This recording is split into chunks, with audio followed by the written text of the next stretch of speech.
When a relationship conflict suddenly escalates, your nervous system can become completely overwhelmed. In an instant, you might start yelling, crying, shutting down, or frantically chasing the other person to try and fix it.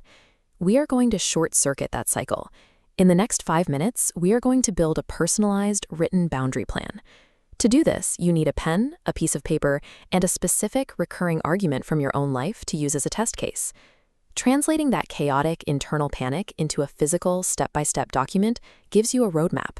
It strips the anxiety of its power by giving you clear instructions to follow when your brain goes offline. Step 1 is identifying your stress response. Attachment styles are learned survival patterns that dictate what your nervous system automatically does when you feel emotionally unsafe. This diagram maps out the 4 core survival responses. The top 2 quadrants represent the most common reactions to rejection: moving towards someone by texting, calling, and seeking immediate reassurance, or moving away by shutting down, getting cold, and minimizing the problem. The bottom 2 quadrants show the pull-pull dynamic, where you crave connection but panic when you get it, and the grounded response, where you can remain upset without losing your ability to communicate directly. Look at the specific conflict you chose earlier. Write down which of these 4 reactions is your dominant automatic response in that exact scenario.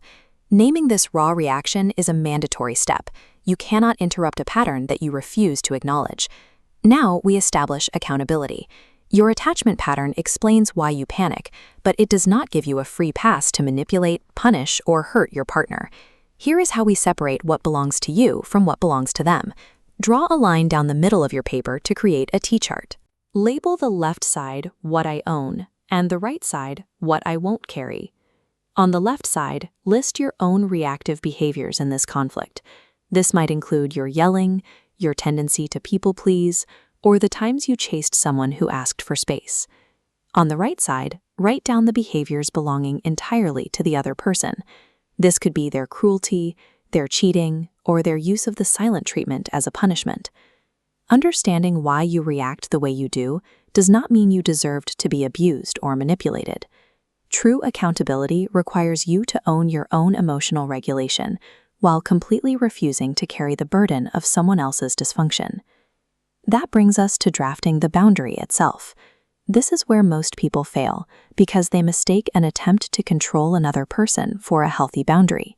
Let's look at this comparison. On the left, we have a common demand. You have to answer me immediately. On the right, a true boundary. If communication disappears, I will step back. Notice the structural difference. Threats focus on what you have to do. Boundaries focus on what I will do to protect myself. Look at your specific conflict again. Write a single sentence starting with "I will" or "I need" that addresses the core issue.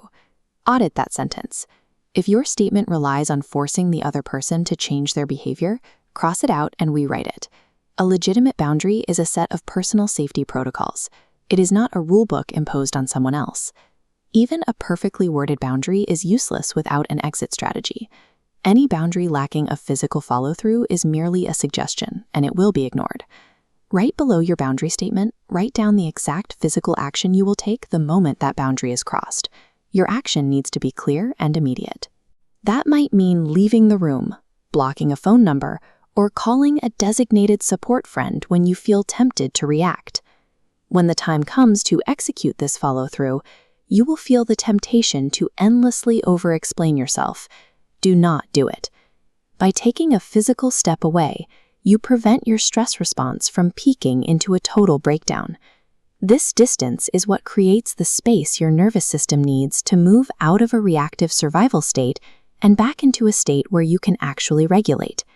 You now have a complete boundary plan. You've moved a vague, overwhelming trigger into a mapped-out defense strategy. Keep this physical document highly accessible. Put it on your desk or in your phone, so you can bypass your panicked brain and follow the steps during your next conflict. Now for the 7-day Attachment Reset Challenge. Pick just one small boundary from your list and hold it firm this week, without apologizing and without explaining it 10 times. You cannot heal a dynamic that you constantly excuse. Choosing to execute this plan, even once, shows you are choosing a different pattern.